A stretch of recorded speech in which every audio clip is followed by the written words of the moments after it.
We're back with another live session from a happening newsroom. And I am Nikhil Mathur. I'm joined by our sports editor Digvir Singh Deo and by my colleague Vidur Kathuria. And today, we just saw jumping jack. Quite a start to the night. What a start. We are going to break down one of the greatest test match of all time today, where New Zealand defeated England by 1 run. Yes, 1 run. And that too after being asked to follow on and against a team that is revolutionizing the test cricket by their Bazball. So we were watching the match in the morning, and when Stokes and Root were playing, it seemed like they were used to victory without any hiccups. What went wrong? What went wrong? I think what we saw was test cricket of the highest quality. And I know people will say that Bazball finally punctured and England exposed. But I just think that for England to put out that declaration and then put the onus on themselves to chase down whatever New Zealand put out was a brave work. And this going back to the last time we saw a team coming from behind and winning a test like this, which was the Kolkata test. Steve Waugh and his all-conquering Australian team never believed at any stage that they could lose that match. I think that's what Ben Stokes also said to them, that for us, the aggressive option was not to bat again. The aggressive option was to put New Zealand in and force to follow on. And after that, it was a great fight back from the Kiwis, especially on sort of Saturday and Sunday, the way they sort of fought. The openers scored runs, 202 for 3, and then you had Williamson and taking over with Tom Gundell, who also got 100 in the first test, and they put the runs on the board. And for England, the way they started off last season, 48 for 1, you thought they in the game. Even this morning, when in that first half they lost 5 wickets, they didn't come back good. So while Ben Stokes was clearly struggling, it was Joe who had actually scored 150 or 280 odd balls, right? The template flipped. It was Stokes who kept one end up and Joe went up there. Yeah, he was 100%. So I just think that you can't fault England's approach. They failed just one shot.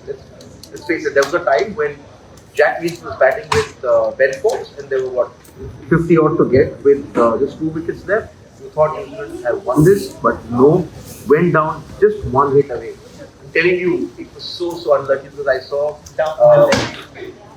before that the ball which he hit for 4, Anderson stepping out and hitting Wagner.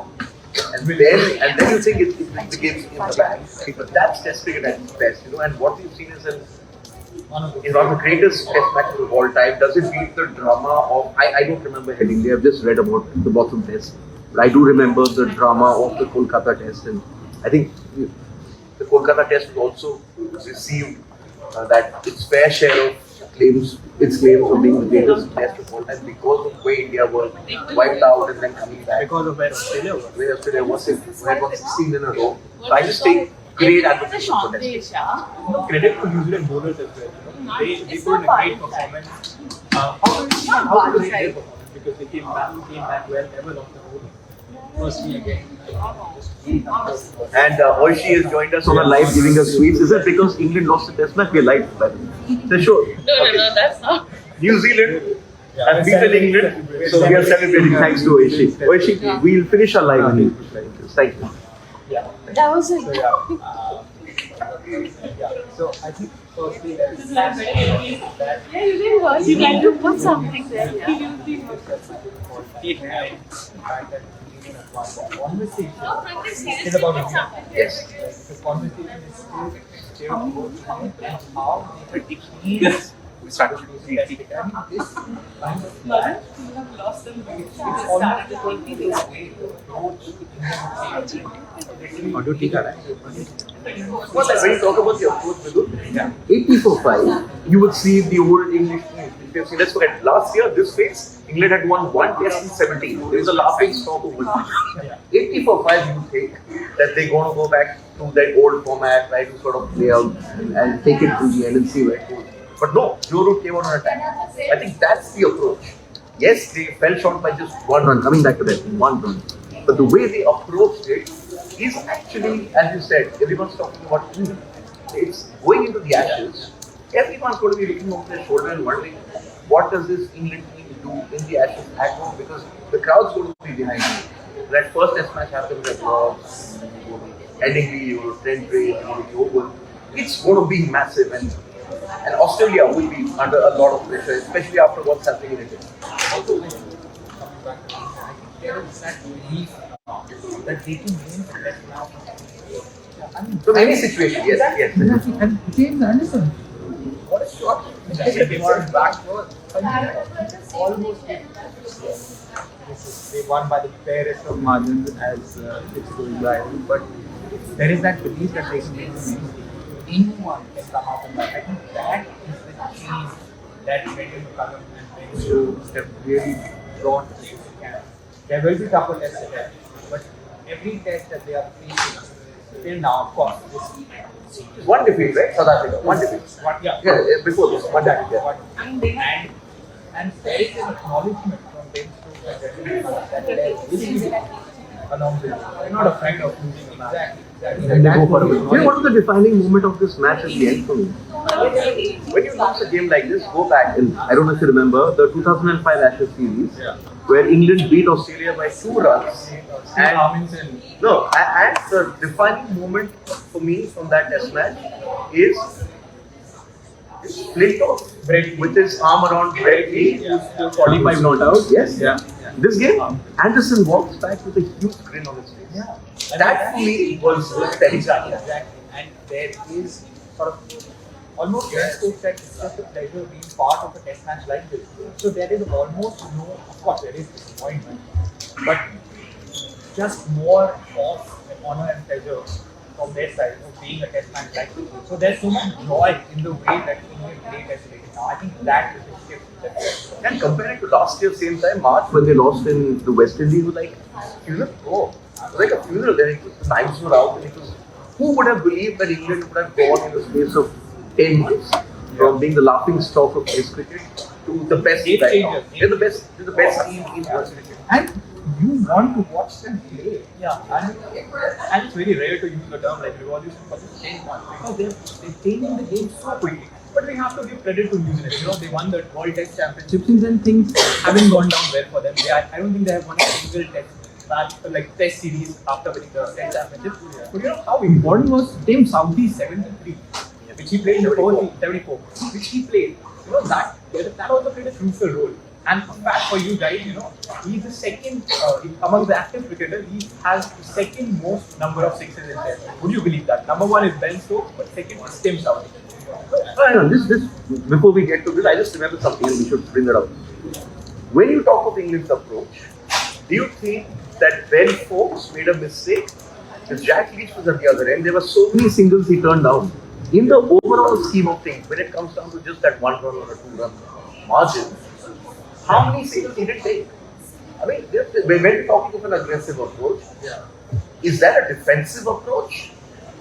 Because Jack Leach, remember, was at the other end when Stokes won them that game against Australia. The Headingley match. Leach, I think he scored 1. It was like it was an unbeaten knockout. They were unbeaten here also at on 1. So that was probably the greatest 1 run ever scored in the history of Test cricket. So but I think was that defensive in your mind? Defensive? Well, looking back, obviously, you can point to things that went wrong from England, but I mean. No, I'm not pointing out if it's right or wrong. I'm just saying when you're talking of an aggressive approach. I think, so do you think rotating the strike also is part of an aggressive approach? It could be, but it's also the fact that probably folks did not have that much confidence in Jack Leach. I mean, you have to score at the end of the day, and that's what folks was doing. So rotating the strike at that point, folks backed himself, and fair play to him, obviously. 2 hits away. He fell with 7 needed. So I'm not sure if I guess we can. Sorry, going back to the Southee bit. I think the fact that they got those runs was massive. They were 135 for 7? 135 for 7, the rain came that day. You have to put the runs on the board. The more runs you score, obviously the other team has to chase them down as well. But also, what we saw was new. You speak about the 6-year period. Since 2017, they've not lost a test at home. There have been opportunities where they've been down and out. But I think it's that gritty sort of approach very Andy Murray kind of a gritty, I will not quit approach, which kept them in the hunt. Let's be honest, they were played off the park in it. It wasn't a bad. But and then I think Tim Southee going back to Kolkata, Lakshman is 50, showed his team that you apply yourselves, you can see out this phase. And I think that 70 then rubbed off on the rest of the team because they were following on like Lakshman and Dravid. Lakshman goes in and says, goal by John Wright, keep your hands on. You go and play and then you play that great 2-1. I just think that in this larger scheme of things, you may say that yes, Williamson's man of the match 182, but I think that 74 was game-changing. Southee is the New Zealand Test captain, by the way, as people sometimes tend to share. Now, former New Zealand Test captain. Test captain. Yeah, exactly. Test captain. But just talking about the approach, where does this sort of leave England? When we heard what Stokes said, we heard what everyone else said as well. The fact that they came so close, they look at this as chips were down and we almost put it off. So it's not going to affect them or all. Not at all. I think obviously the biggest challenge for them this year and the biggest focus will be on the African, but they will be favourites at home against Australia. The last series which they lost, was almost 5-0. Yeah. Because Johnny Bairstow in Sydney of that draw. And they took it as a win. It was a huge lead for them because they avoided a white ball. So going into the Ashes, they definitely will be favourites. And if they sort of continue to approach Test cricket like this, and they are able to sort of play Australia on park, it will not just be a win for England, but going forward, I think they will now then use that approach, say in India. That will be their biggest challenge when they come to India. So, like a lot of people are saying, and India is also playing Australia tomorrow. A lot of people are saying, this approach may not work in India, where the ball spins a lot, and like with India, who have 3 spinners who are bowling really well. What's your take on that? No, but this on this, Nikhil, you also said that will not work in Pakistan. They went and won that. 3-0 white ball. They went to New Zealand where teams have usually struggled. And on a wicket like that first test, which was so green, and but New Zealand barely got any runs, right? They have the players who are approaching it. I think a lot of when we talk about Bazball, we think a lot about the runs they are scoring, but they're also putting the bowlers under immense pressure. Neil Wagner was almost lost his spot in that test team. The way he got hammered, the way Harry Brook went after him. I think they have the players who are attacking. Even yesterday, when I was watching that last bit, the way Zach Crawley went after the bowling, some of the balls were good balls. And we were treating it like a net session. Yes, there's a danger that you could lose your wicket, but they don't seem to be phased. Yeah, exactly. So that is the lack of pressure that they feel. Because say when you see someone like KL Rahul, you always feel like he has that sort of pressure on him, and rightly so, because he has to perform. But sort of to a certain weight is off like the Indian player's shoulders. So they have that freedom, and obviously that is come with the sort of mindset that went through at the low color. And also they are playing also just one. I mean, he got run out to 0. That would be a turning point. Yeah. No, but talking of this, what you're talking about that England thing, when they were in India also, yes, they got hammered. But there were situations where they were in control. Yeah. But they just couldn't keep it going over 4 innings. Test cricket is about 4 innings. Yeah. It's not about that one passage of play. That's why it's called Test cricket. Yeah. I think they've now figured out a way that come what may, somebody in that group takes ownership and will bat through. Well, at the other end, you're free to go and go for it. Very similar to how England played their one day. I think just remembering the 2019 World Cup, sort of 400 was almost every other game 300 plus. You maybe 40 for 4, but you're still going on and scoring set 350. I think the moment that switch is clear, what do other teams do? Ashwin, I was reading Ravichandran Ashwin's comments yesterday. He was saying that Bazball will not work all the time. But I think England have taken in the strategy from the World Cup, and that's what makes them dangerous. Exactly. And they also have perfect mix, like people like Ben Duckett who would play fearlessly, Brook. And then they have the majority of Joe Root and Ben Stokes in the middle. And in the bowling, Pope is there. And then in bowling, they have Broad and Anderson. So they have a very good mix of youth and experience. So that's why also they have the players to, take this approach forward. Do you have any questions about Bazball yet? No questions yet. Okay. Eric, you want to throw some questions about Bazball? No questions. We have Priyanka sitting over here. Priyanka, Bazball, any questions? What is it? Right, so apparently the term Bazball, Brendan McCullum and Ben Stokes, they don't like this. They're like, please don't call it Bazball, but the term has since picked up and everyone is using it. But it's okay. I mean, Steve which came to India and lost that test series, which is considered one of the greatest test series of all time. Speaking, this should have been a 3 test series. Yeah. What is that word you said? Mental disintegration. Yeah. So, but what I think the template, whatever you call it, I think we've now realized is this is test cricket. Okay, put the other team under pressure and see how they go. I think there was a time when Stokes and Root were going not so. Did you check what's up? New Zealand were ragged. That short ball wasn't working. But then Wagner comes back and again bounces to players. I think the fact that they fell within 9 balls to each other and just addition of 1 run, that also swung the momentum back. But I think this is a good template for Australia to look at. When we're looking at the next test match starts tomorrow and Indo, you're down and out, right? Your captain's gone back home. But at least believe, put India under pressure. They put India under pressure with every test. They took the first innings and then they just tried to sweep everything on their way. Play the ball on its merit. Wait for the good ball to hit. England are not hitting every ball for 4. They're waiting for the bowler to make the mistake. That mindset is such that when the bad ball comes, they're not in a shell hoping to just defend. They're willing to attack that ball and they're waiting. This is the template. Put the opposition under pressure, put the bowlers under pressure, and then see how they react. That's why it's test cricket, right? That's why it's not one day cricket. Absolutely. And just coming back to Wayne and back today, I think I think he only is done that job. It wasn't his bad job, but the way he got out, it wasn't like he had premeditated. That's what he had to play. And when we talk about spin, today the way he was playing, he was hitting place where all his part is such a concentration. So where is this debate about the top 4? Joe Root, Kohli, Steve Smith, and Kane Williamson. What are your Labuschagne now, top 5. It's like the EPL, top 5, top 6. Yeah. So, 5, 4, 5, 5, whatever. Yeah. I just think that era of those 4 dominating is now over. I don't think Smith and Kohli, they have had a bit of a tough patch. Williamson's elbow is problematic.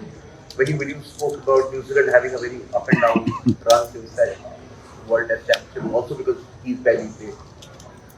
I just think that at the moment, they're not at the peak of their careers. A lot of people will disagree, but Kohli's gone through a very rough patch. He started to get back to his best. I think Root, all through that period when England was struggling, Root was England's best player. 1,700 runs or something like that. And distraction. But these 8 test matches preceding this, when Bazball was all over the place, he was not scoring runs. But he delivered. He was last year.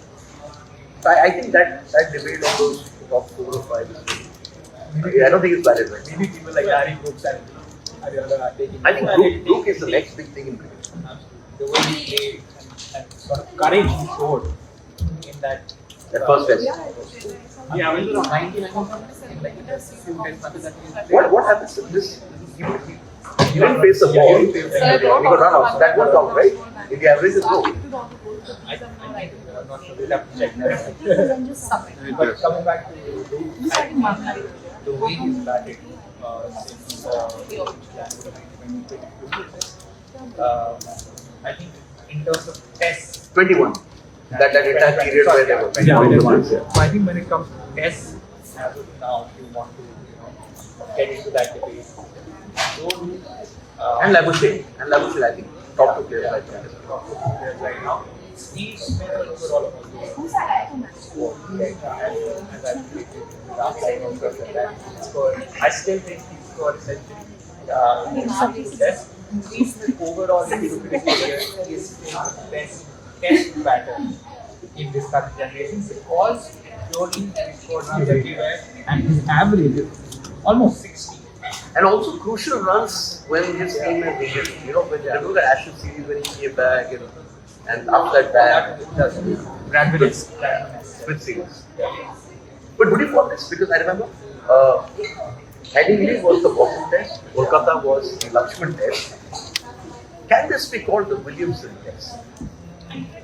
There are a lot of overall performances, right? Yeah, exactly. Yeah, and it felt like a pendulum. Like we thought England were ahead, and then New Zealand got out. Then again New Zealand, like we were not sure, and then again England came back. Maybe, but I think when we Difficult to yeah, I think when we speak about this test, say 10-15 years later, we won't associate one player. Exactly. We will just talk about that, just the manner in which it all played out. It was just sensational test. Group got a big 100, Group got a big 100. Williamson only got a 132 in the second, but I think Joe Root, both his teams, 95 and 150 or right, unbeaten in that first one. That's 242 50 runs. Great test match. I think that's what Ben Stokes said. That the last half an hour of this test match was riveting, and that is what people should remember. Not who won or who lost. It was great test match. And all of us sort of waking up in the morning, watch some of it. I said the headline over 8:30. Yeah, We didn't expect anything. Best cricket and it is best, very best. Just a pleasure to watch it. So yeah. So would you watch this ahead of what being going on in India? Where there's no contest. Actually, this test has some levels of a contest.